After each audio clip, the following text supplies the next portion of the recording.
Previously, after Akelo's presence stood before Opio's face and confirming to him that he can't bury the truth, and so Opio fell down with a crushing force. So now we can continue with our part 2 of the story. Thank you so much, my friends. Opio woke up in the cold sweat, gasping for air. His body felt heavy and his heart pounded in his chest. For a moment, he didn't know where he was. His eyes darted around wildly, and he realized he was lying on the floor on his small hut back home. It was morning and the sun was shining through the window, casting soft rays of light across the room. Had it been a dream? Opio's mind raced as he tried to make sense of what had happened. The grave, the voices, Akelo rising from the ground. It felt so real. He touched his face and found his skin clammy, his body trembling as the terror of the night before still clung to him. He stood up slowly, his legs unsteady, and looked around the room. Everything seemed normal, quiet, and still, but the feeling of dread lingered deep in his chest. Unable to bear the uncertainty, Opio rushed out of his hut, heading back to the forest. His feet moved quickly over the familiar path. The memory of last night's horror played in his mind. He had to know if it was real or if the guilt was driving him mad. When he reached the spot where he had buried Akelo, his heart nearly stopped. The grave was untouched. The earth was still packed tightly and disturbed, just as he had left it night before. There was no cracks in the ground, no signs of movement, no pale hands reaching from the soil. Opio's breath caught in his throat as he stared at the grave. He dropped to his knees, his head spinning. Had it all been a terrible nightmare? But even as he tried to convince himself that it wasn't real, the whisper of Akelo's voice echoed in his mind. The fear he had felt last night, the terror that had consumed him, was still as fresh as ever. He couldn't shake the feelings that her spirit was still with him, watching him, haunting him for what he did. Opio knelt there for hours, staring at the grave, lost in his thoughts. The guilt gnawed at him like a sharp knife, cutting deep and deeper into his heart. He had buried Akelo alive. Whether her voice was real or not, he couldn't escape the truth of what he had done. He had been blinded by his own jealousy, his own insecurities, and now he would have to live with his consequences. As the sun began to set, Opio finally stood up, his body paining from the hours spent on the ground. He knew he couldn't stay here any longer. The forest felt too heavy with the weight of his sins. He turned and walked back to the village, his steps slow and unsteady. For the next few days, Opio tried to go about his life as usual. He worked in the fields, greeting the villagers, and kept to himself. But no matter how hard he tried to act normal, he couldn't escape the feeling that something was wrong. He couldn't sleep at night, his dreams haunted by Akelo's face. The whispers came back, sometimes faint, sometimes clear, calling his name when the wind blew through the trees. One evening, as Opio sat alone in his hut, he heard a knock on the door. His heart skipped a beat, and his hands trembled as he stood up. No one ever visited him this late. He walked slowly to the door, dread building in his chest with each step. When he opened it, he found a young girl standing there, her eyes wide with fear. "Opio," she whispered, her voice trembling. "The villagers, they are saying they've seen Akelo. They say she's walking in the forest at night." Opio's blood ran cold. His hands gripped the door frame as he stared at the girl in disbelief. "What are you talking about?" he asked, his voice shaking. The girl looked around nervously before leaning in closer. "Some people have seen her. They say her spirit is wandering the forest, calling your name. They say she's looking for you." Opio's legs nearly gave way beneath him. His worst fears were coming true. The guilt, the whispers, the haunting visions. Akelo's spirit hadn't left. It was real, and now the villagers knew. He slammed the door shut, his mind spinning with panic. What would he do now? How could he escape the curse he had brought upon himself? The walls of the small hut seemed to close around him, trapping him in his own guilt. His heart pounded as he paced the room desperate for a way out. That night, as Opio lay in his bed, the whispers returned louder and clearer than ever. Opio, I am waiting. The weight of his crime was too much to bear. He had thought burying Akelo would silence his pain, but now it was as if he had buried himself in a grave of his own making. Her voice, her face, her memory, they were inescapable. Opio's heart sank as he realized there was only one way to end the torment. He would have faced Akelo's spirit, confront what he had done, and beg for forgiveness. With trembling hands, Opio gathered a lantern and stepped out into the night. The forest loomed before him, dark and silent. But he knew what waited inside. He had buried his wife, and now he would face the truth he had tried so hard to bury with her. Opio's footsteps echoed in the still night as he walked into the forest, the lantern casting a fainting glow around him. The trees, tall and dark, seemed to close in on him with every step, their twisted branches reaching out like skeletal hands. His heart raced, and his breath came in short, shaky gasps. The whispers in his mind grew louder, and every rustle of leaves or snap of a twig made him jump. Opio, the voice was clear now, calling his name in the same soft, haunting tone.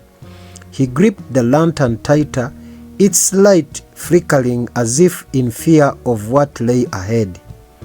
As he walked deep in the forest, the air grew colder, heavier. A thick mist began to creep along the ground, curling along his feet like a silent warning.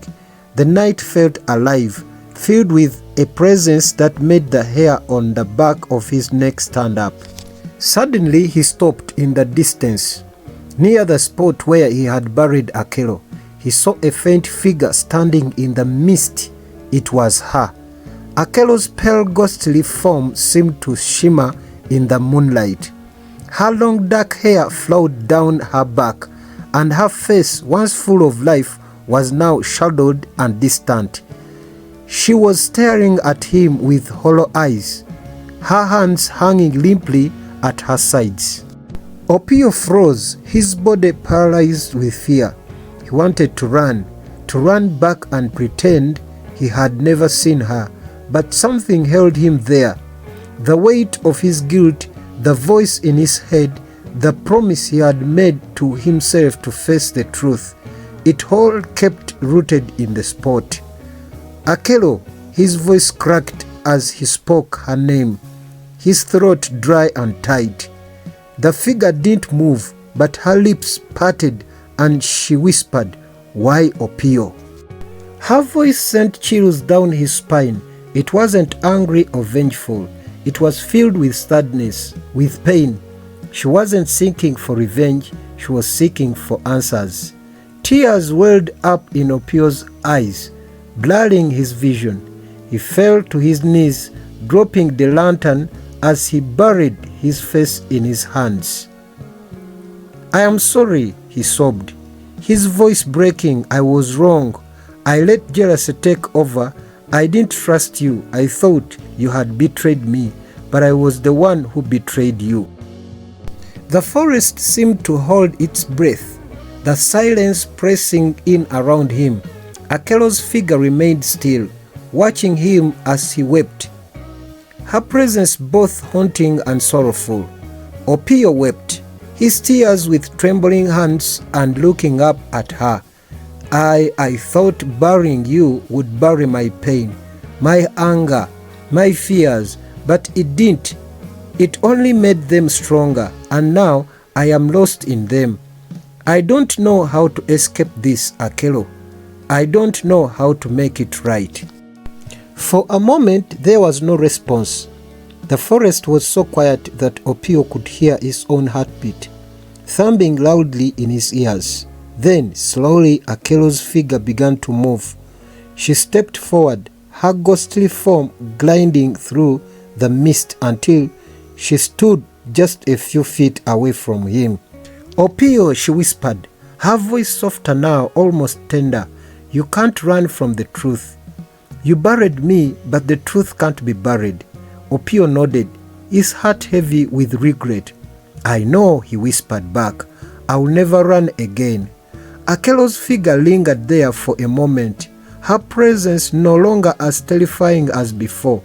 There was a sadness in her eyes, but also a strange peace. Slowly her figure began to fade, the mist swallowing her up until she was no more than a shadow in the night. Opio sat there for a long time, staring at the spot where Akelo had stood. His mind was quiet now, the whispers gone. The forest felt still, almost peaceful, but Opio knew that peace would not come easily. He had made a terrible mistake, and though Akelo's spirit had forgiven him, he would have to live with the weight of his actions. As the first light of dawn broke through the trees, Opio stood up, his body paining from the cold and the long night. He turned and began to long walk back to the village, his steps slow and deliberate. He knew that his journey wasn't over. He had to face Akelo's spirit, but now he would have to face the consequences of his actions. The villagers would know what he had done.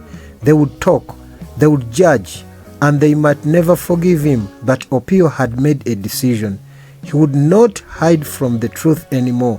He would confess, he would seek redemption, and he would live with the knowledge that he had taken away the woman he loved. And maybe, just maybe, one day he would find peace, but for now all he had was the truth, and that would have to be enough.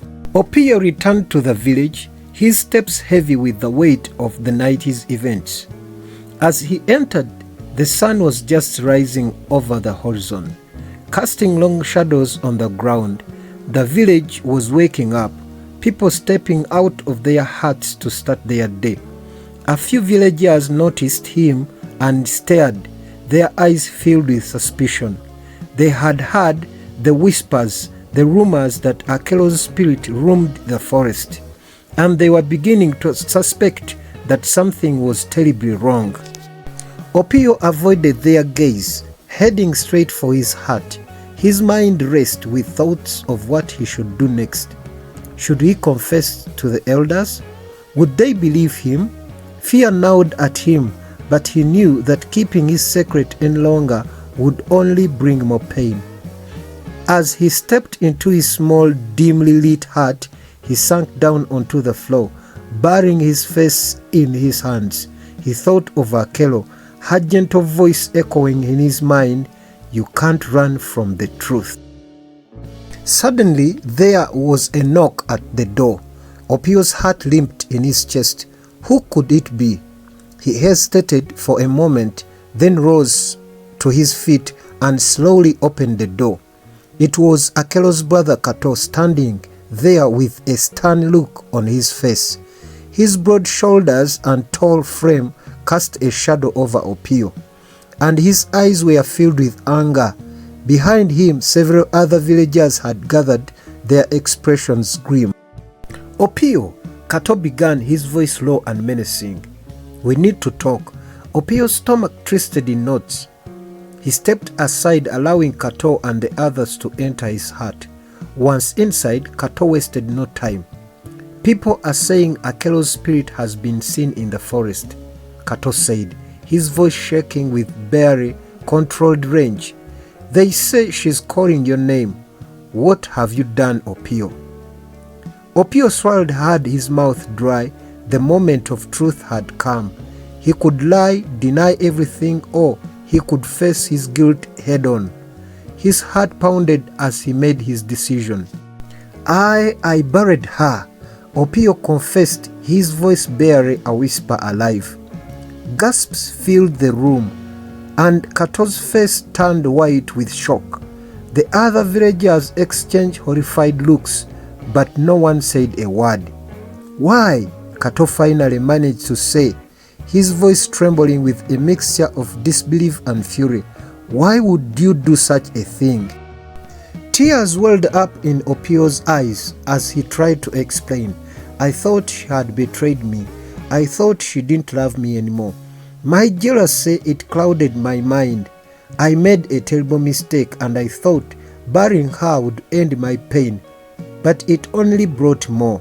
Kato clenched his fists, his eyes burning with rage. "You killed my sister?" he shouted, his voice shaking the walls of the small hut.